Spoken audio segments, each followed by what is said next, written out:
Hi everyone, this is Dr.Rupha here. நம்ம இன்னைக்கு பார்க்க போற டாபிக் பாத்தீங்கன்னா it's about root canal treatment. வேர் சிகிச்சைன்னு அழைக்கப்படுற ட்ரீட்மெண்ட். ஸோ வேர் சிகிச்சை நம்ம எப்பெல்லாம் பண்றோம்? ஃபர்ஸ்ட் பார்த்தீங்கன்னா பற்கள் சொத்தை, எல்லாருக்கும் தெரிஞ்ச மாதிரி பற்கள் சொத்தை. ஸோ நம்ம பற்கள் சொத்தை வந்து பார்த்தீங்கன்னா பற்கள் வந்துட்டு 3 லேயராக பிரிக்கப்படுது. எனாமல் சொல்கிற லேயர், டென்டின் சொல்கிற லேயர், அப்புறம் ரத்த குழாய்கள் இருக்க லேயர். ஸோ எனாமல் டென்டின்லேயே உங்களுக்கு சொத்தை இருக்கும் போது நீங்கள் வந்து கொஞ்சம் காஷனாக பார்த்து கண்டுபிடிச்சிட்டு வந்து ஃபில்லிங் பண்ணிட்டீங்கனாலே உங்கள் பற்களை ரூட் கெனால்லேருந்து பண்ணுறதை நம்ம சேவ் பண்ணலாம். அதையும் மீறி நீங்கள் விட்டுட்டிங்கன்னா எப்போ உங்கள் சொத்தை வந்து உங்கள் நரம்பு மண்டலத்துக்குள்ள போய் தொட ஆரம்பிக்குதோ அப்போது உங்களோட வலி ஜாஸ்தி ஆக ஆரம்பிக்கும். நைட் டைமில் வலி வந்து ரொம்ப ஷார்ப்பாகவும் ஜாஸ்தியாகவும் ஆரம்பிக்க சான்சஸ் உங்களுக்கு இருக்குது. ஸோ அப்போ நம்ம ரூட் கெனால் பண்ண போகிறோம். செகண்ட், உங்களை அறியாமல் ஒரு ஆக்சிடென்ட்ஸோ ஏதோ கடிக்கிறீங்க, சாப்பாடு பொருட்கள் கடிக்கும் போது உங்களோட பல்லு உடையிற சான்சஸ் நிறையவே இருக்குது. ஸோ அப்போ பார்த்தீங்கன்னா எப்போ உங்கள் பல்லு நரம்பு கிட்ட உடையிறதோ அப்போவும் ரூட் கெனால் ட்ரீட்மெண்ட் உங்களுக்கு பண்ணுறதுக்கு அதிகமான வாய்ப்புகள் இருக்குது.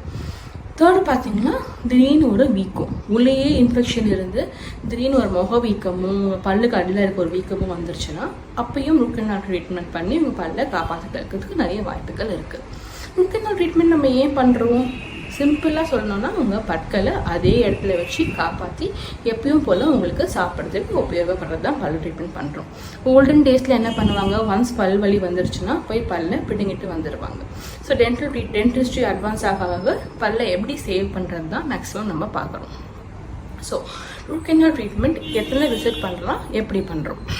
ரூட் கெனால் ட்ரீட்மெண்ட் பண்ணுறதுக்கு கண்டிப்பாக நம்மளுக்கு ஒரு சின்ன ஊசி உண்டு, லோக்கல் அனஸ்தீசியான்னு சொல்கிற ஒரு ஊசி உண்டு. ஸோ எந்த பல்லுக்கு நம்மளுக்கு ரூட் கெனால் ட்ரீட்மெண்ட் பண்ண போகிறோமோ அந்த பகுதியை மட்டும் நம்மளுக்கு மயக்க மருந்து மாதிரி கொடுத்து மறக்க வச்சுட்டு தான் ரூட் கெனால் ட்ரீட்மெண்ட் பண்ண போகிறோம் உங்களுக்கு. ஸோ ரூட் கெனால் ட்ரீட்மெண்ட் எத்தனை சிட்டிங்ஸ் தேவைப்படுதுன்னு டாக்டர்னு நிறைய டவுட் இருக்குது. ஸோ ரூட் கெனால் ட்ரீட்மெண்ட் பார்த்தீங்கன்னா உங்களுக்கு இன்ஃபெக்ஷன் ரொம்ப மைல்டாக இருக்குது, இப்போ தான் நீங்கள் உடனே கண்டுபிடிச்சி வந்துட்டீங்க சொத்தை இருக்குதுன்னு பார்த்தீங்கன்னா சிங்கிள் விசிட் கூட பண்ணுறதுக்கு சான்சஸ் இருக்குது. சிங்கிள் சிட்டிங்கே ரூட் கெனால் பண்ணி முடிச்சிடலாம். அதுவே கொஞ்சம் நீங்கள் லேட் பண்ணிட்டீங்க, இன்ஃபெக்ஷன் கொஞ்சம் உள்ள ஜாஸ்தி ஆகிடுச்சு, நம்ம ஒரு எக்ஸ்ரே எடுத்து பார்த்துட்டு உள்ள நிறைய இன்ஃபெக்ஷன் இருக்குதுன்னு பார்த்தோம்னா கண்டிப்பாக ரூட் கெனால் விசிட் பார்த்தீங்கன்னா 2 to 3 விசிட்ஸ் கூட போகிறதுக்கு வாய்ப்புகள் ஜாஸ்தி இருக்குது. ரூட் கெனால் ட்ரீட்மெண்ட் எப்படி பண்ணுறோம்? உங்கள் சொத்தையெல்லாம் க்ளீன் பண்ணி எடுத்துகிட்டு உங்கள் நரம்பு மண்டலம் இருக்கிற அந்த நர்வ்ஸ் ரூட் கெனால்ஸ்ன்னு சொல்கிற இடத்துக்கு நம்ம ஆக்சஸ் க்ளீன் பண்ணி ஃபுல்லாக இன்ஃபெக்ஷன் உள்ளேருந்து க்ளீன் பண்ணி எடுத்துகிட்டு வேறு வச்சு உங்களுக்கு அடைச்சிட்டு உங்கள் பல்லை நம்ம காப்பாற்றுறோம். ஸோ வெயிட் பண்ணி இன்ஃபெக்ஷன் எல்லாம் ரிசால்வ் ஆன பிறகு தான் நம்ம அந்த பல்லை காப்பாற்றுறோம். அண்ட் ரூட் கெனால் ட்ரீட்மெண்ட் பண்ணி முடித்த பிறகு ஒரு இம்பார்ட்டன்ட் ஸ்டெப்புன்னு பார்த்தீங்கன்னா பல்லுக்கு மேலே கேப் போடுறது. நிறைய பேருக்கு டவுட் இருக்கும், எனக்கு தான் வலி போயிடுச்சே, எதுக்கு இப்போ இந்த கேப் தேவைப்படுதா?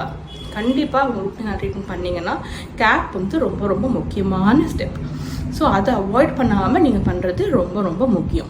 ஏன்னா நம்ம பல்லை வந்துட்டு நர்வ் சப்ளைலாம் கட் பண்ணுறதுனால பல் வந்து உயிரிழக்க ஆரம்பிக்குது. ஸோ பல் வந்து ரொம்ப பிரிட்டிலாக உங்களுக்கு வந்து எதுனா ரொம்ப உங்களை அறியாமையே ரொம்ப கொஞ்சம் ஹார்டான பொருள் நீங்கள் எடுத்துட்டிங்கன்னா உடனே நொறுங்குறதுக்கு வாய்ப்புகள் நிறையவே இருக்குது. ஸோ அதனால் நம்ம வந்துட்டு பல்லை சேவ் பண்ணுற மாதிரி, நொறுங்காமல் சேவ் பண்ணுற மாதிரி பல்லுக்கு மேலே ஒரு கேப் போடுறதுக்கு சான்சஸ் ரொம்ப ரொம்ப முக்கியமான ட்ரீட்மெண்ட். அந்த கேப்புகள் நிறைய வகைகள் இருக்குது, நம்ம அதை நெக்ஸ்ட் வீடியோவில் பார்க்கலாம். அண்ட் ரூட் கெனால் ட்ரீட்மெண்ட் யாருக்கெல்லாம் பண்ணக்கூடாது அப்படின்னு பர்டிகுலர் பேட்ச் ஆஃப் பீப்புளுக்கு பண்ணக்கூடாதுன்னு கிடையாது. சுகர், பிபி, ஹார்ட் ப்ராப்ளம் என்ன இருந்தாலுமே ரூட் கெனால் ட்ரீட்மெண்ட் பண்ணுறது இட் இஸ் அட்வைசபிள் தான் ஆக்சுவலி. அதையும் மாரி ஹார்ட் ப்ராப்ளம் கொஞ்சம் சிவியராக இருக்குது, ரூட் கெனால் வந்துட்டு எனக்கு பண்ணுறதுக்கு பயமாக இருக்குன்னு பார்த்தீங்கன்னா நம்ம prophylactic dose of medicines, that is dose of antibiotic first ப்ரியராக கொடுத்துட்டு ரூட் கெனால் ட்ரீட்மெண்ட் ஆரம்பிக்கலாம். அதையும் மாரி ரொம்ப டவுட் இருந்துச்சுன்னா நம்ம ஜென்ரல் ஃபிசிஷியன் கிட்ட ஒரு ஒப்பீனியன் வாங்கிட்டு கூட ரூட் கெனால் ட்ரீட்மெண்ட் நிறைய பேருக்கு பண்ணலாம். அதுவுமே ரொம்ப ரொம்ப advisable. So root canal treatment avoid பண்ணுறதுக்கு என்னெல்லாம் பண்ணலாம்னா 6 months ஒன்ஸ் கண்டிப்பாக ஒரு டென்டல் செக்கப் எடுத்துட்டிங்கன்னா சொத்தை சின்னதாக இருக்கும் போதே நம்ம வந்துட்டு பற்களை அடைக்கிறது ரொம்ப advisable. So 6 months once dental checkup எடுத்துட்டிங்கன்னா சொத்தை வந்து சின்னதாக பின் பாயிண்ட்டாக இருக்கும் போதே நம்ம க்ளீன் பண்ணி அடைச்சிட்டோம்னா உங்களுக்கு time wise, treatment wise, economical wise உங்கள் வந்துட்டு நிறையவே நீங்கள் சேவ் பண்ணுற மாதிரி இருக்கும். So keep smiling everyone. Thank you.